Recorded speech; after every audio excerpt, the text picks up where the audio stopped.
Chapter 5. Devro Manor sat on the largest hill overlooking the starport of Neolina City. The manor had been built on this spot so that the head of the family would always be able to monitor incoming shuttles to the starport. With the advent of new technologies to handle incoming vessels, the manor was no longer needed. Now the observation room was a hiding spot for one 19-year-old girl looking to get away from her lessons. Lenoelle Ride Devro knew there would be far better hiding spots in the manor. This one, being her favorite, was among the first places that the governess would look. She couldn't pass up the opportunity to watch the ships leave the starport. The planet was traditional, which means that most of the buildings, including hers, were without the frills of modern technology. There were no portals, no hover cars, and very little connectivity to nanospace. This wasn't a rarity among fringe planets like hers, but when one considered the substantial wealth of her family, it was still odd. This also meant that they didn't have access to things like the nanoband. One of the young men who escorted La Noelle to the ball recently acquired a nanoband, and it was the talk of his peers, La Noelle included, for nearly a week. There was very little for a teenager to occupy herself with on this planet, aside from lessons and the occasional ball. Some of the other members of high society took to hobbies. They were artists and musicians, but none of them were very good at what they did. La Noelle was the type of person who would rather do nothing than be mediocre at something. She didn't care much for any of those things. She wanted to travel and see the stars. She knew it wasn't something she'd ever be able to do, unless she were to marry into a foreign noble family, and as the heir to the House Devro, this simply was not a possibility for her. It was the duty of her brothers to travel and command the fleet, and for her to run the household. Instead, she was forced to be content to sit in the observation room and watch people take off on adventures that she could only dream of. Her musings were interrupted by the telltale sound of heels clicking on the marble floors as the governess made her way to the room. Lenoelle didn't bother trying to find a corner to hide in, or perhaps duck under a table or chair. She kept her focus on the window. This would only buy her a few more moments of solace. Then, when the door swung open, it was not the grating voice of the governess which greeted her, but the soothing voices of her mother. "Oh, sweetling, you are here again?" Lenoelle turned around, her curly indigo hair shimmering just slightly in the sunlight. She looked upon her mother, who was wearing a simple blue gown with lace trim. She didn't wear gloves, and her head was adorned by an elaborate beret. As her mother looked around the room, she smiled.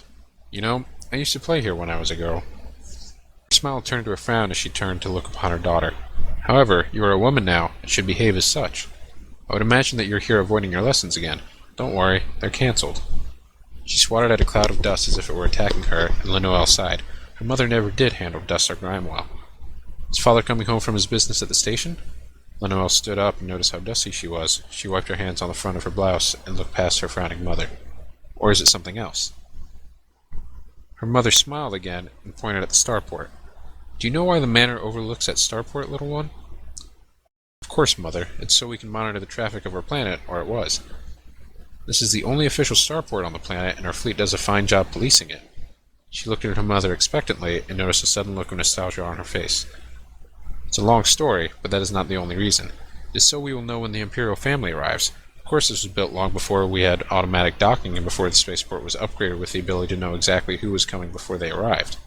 That's why this room has fallen into such disrepair, of course. It really is a shame. I should have the maids come up here and clean it up. This would be a fine place to throw a small party. The view actually is quite beautiful." Lenoelle let out a sigh and waited for her mother to finish. Trista Devro often went on these sort of tangents. "Mother, you said something about the Imperial family?"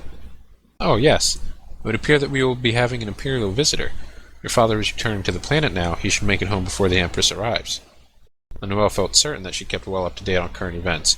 While Navia was a planet far out of the way of the power struggle in the core systems, she was certain the current leader of the Ryfor Empire was the Emperor Chasey. "Chasey. The deposed Empress?" "Yes, well, as you know, we've decided to remain neutral in the conflict. We will respect her as royalty just as we would if the Chasey were to visit us. Your grandmother had decided to allow the Empress to visit and plead her case. I doubt anything will come of it." Lenoelle shook her head. "This is just like what happened to her family during the Cataclysm, isn't it? I remember being told that we were only commoners among them." "We were only commoners, then." Trista smiled at her daughter and gazed out of the window in the observation room. "As far as I know, it's true. There's not an ounce of the first blood in her lineage, but we stayed neutral in that conflict as long as we could. You know there were so many families that were completely annihilated because they tried to play both sides during the war. Well, of course you know. Why else would you have kept the governess this long? You know, most children go to university by this time. It's a good thing that woman is so qualified to teach you." "Mother." Lenoelle placed her fingers on her temple and let out a gentle sigh. The sigh betrayed her excitement.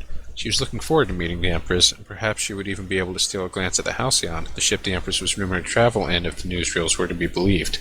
So you were saying I should get ready to meet the Empress? Yes, of course. You should certainly change your clothes. You don't want to meet royalty in your school clothes. How embarrassing would that be, meeting the Empress for the first time wearing a pair of shorts and a blouse? You would be the laughingstock of the fringe systems. It would be worse than when your great-grandmother nearly lost the entire planet in a game of locks.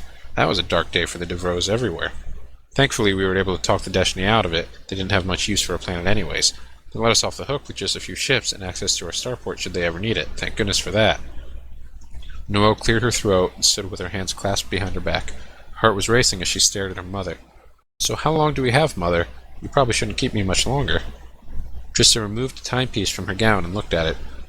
Oh dear, only 200 marks. Yes, dear, you need to hurry. I have had Ceratus attend to your gown. You'll need to look like a proper young duchess if you need to make an impression. Perhaps I should also change. Do you think this color is in style? Oh, of course, sweetling, you wouldn't know. You have the fashion sense of your father. You know, how that man manages to dress himself every day without looking like a buffoon is by my grace alone.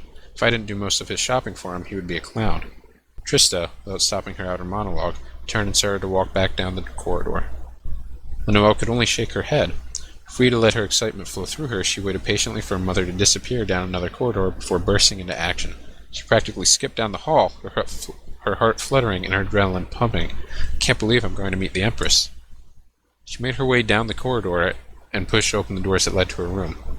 As she stepped into the room, she saw a small blue Roth standing in front of a mannequin, and her smile brightened considerably. Ceratus, I have such great news. The mannequin was wearing an elaborate purple gown trimmed with a golden thread and adorned with bows around the hips. Unlike her mother's gown, there was no lace on it. Noelle was thankful for that. She despised lace and found herself picking at the embroidery more than admiring it. Oh, it would seem you've already been told. Ceratus turned to Noelle and smiled. Ah, young mistress, your mother informed us that we should prepare the best gown available for this evening. What do you think of this one? Noelle circled the mannequin slowly, taking in the dress. The skirts were not the bunch style which was popular these days. Instead, they flowed gracefully, which Noelle found fit her taste better. The sleeves were cut just past his shoulder and would show off her arms, which she was always self-conscious of. 168 CILU, the gown would easily touch the floor. She looked over the gloves, which were a silk material that she had never worn before. She examined the bodice. This was her least favorite part of wearing a gown. The wiring had a way of pinching and pushing her in all of the wrong directions, though she had to admit they didn't make her figure look admirable. Can we do something with the bodice? Perhaps some sort of adornment or jewels, maybe? Ceratus gave a simple nod and shuffled out of the room. We will return shortly, mistress. We have just the idea. Noelle sat at her desk and looked at the gown. It was easily the most beautiful gown she had ever owned, but it still wasn't good enough for her as is. She had a habit of wanting to make things her own, not in a selfish way, simply to leave her mark on things. She sighed as she glanced out of the window. This window faced north, and she could see the blue sand beaches. The sun was high in the sky, barely midday, but the reflection on the surface of the water made it shine. So many people would die to live on a planet like this one, and all I want to do is find a way off of it. What was that, mistress? Ceratus had come back into the room holding an ornate box. It was carved out of what appeared to be animal bone, and she set it in Noelle's lap with a smile. Open it, mistress. It is a gift for you. Noelle opened the box and was shocked to see a sparkling gold chain inlaid with a number of purple and white crystals. Ceratus, it's beautiful. Where did you get it? It belongs to us. We were given it shortly after contracting with your family. However, Roth have no need for shiny things. They only hurt our eyes. If it pleases you, mistress, we would like you to keep the box. Of course, Ceratus. Your ancestor would be proud of your actions on this day. The Roth's eyes were alight with pride. She removed the chain from the box and set about attaching it to the bodice in a fashionable way. Ceratus, you were not born on Navia, were you? No, mistress. We were born on the homeworld. Our journey to you was facilitated by the guild, and we are proud to serve. If it does not offend, mistress, why do you ask? I was curious what it was like. I don't know much about the galaxy outside of this planet. While I have traveled all over it, I long for something more. I think it would be amazing to travel the stars. Ah, but we were only a hatchling when we traveled. Most of the time spent was learning how to better serve and aid your family. Perhaps we are not the best to ask. The young masters, perhaps? Oh, they go to space, but I would hardly call what they do traveling. They just patrol in their ships. They circle the twin moons, and then they come back. It's not exactly what I would call an exciting journey. I wish that I could travel. Ceratus turned to Noelle and frowned. You are not bound to a contract. Why does the young mistress not follow her heart? Noelle leaned back on her bed and stared at the ceiling. She had plastered a number of newsreel stills onto it. There were pictures of Bhakti, the pirate queen, after she was captured attempting to steal from the treasury of the Order of Plasma. She escaped only a day later, overpowering the guards and making off with most of what she was caught stealing. She also had a picture of Rhyfor Prime. She would like to see it someday. As a lesser noble, that day would probably never come.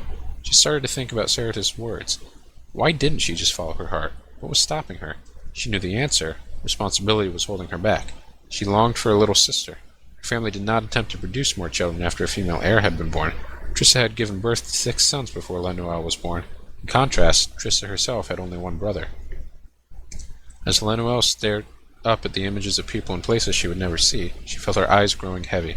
Cerritus worked on the gown, but Roth were quiet and nearly invisible while they did their work. She found the still she was searching for on the ceiling, the only one she had had of the Empress Caria during her coronation. She smiled as she looked at the Empress, and then closed her eyes with Cerritus' word echoing in her mind. Follow your heart. If only she could. It's the end of chapter.